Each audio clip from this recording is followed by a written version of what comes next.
We are getting now to Dung Hill, which is actually the place where in old Warsaw all the pollution, all the excrements were brought from the city. It's quite interesting that actually when some people visited Warsaw in the 17th century, they were really saying a lot about how dirty and how polluted the city was. As an example, I can tell you that, for example, in one of the houses in the courtyard, the pile of excrements had the height of 2 men. So it was quite big.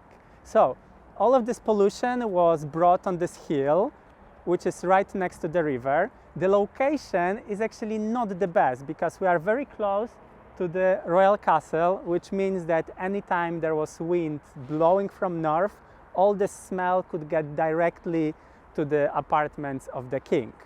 Actually, one of our last king, Stanisław August Poniatowski, was also complaining a lot about the smell that was getting from here. However, this was used like this till the 19th century because Warsaw had to wait quite a long time till the end of the 19th century for its own canalization system.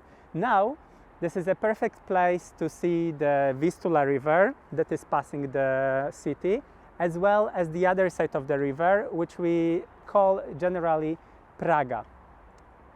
Historically, it was a separate city, but from the 18th century, it's just another district of Warsaw. So let's have a look what can we see here.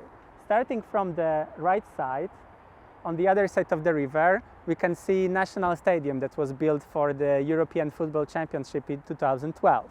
Then, following the same line, so on the other side of the river, you can see 2 towers of the Cathedral of Prague, as it was a separate city, so it also used to have its own cathedral.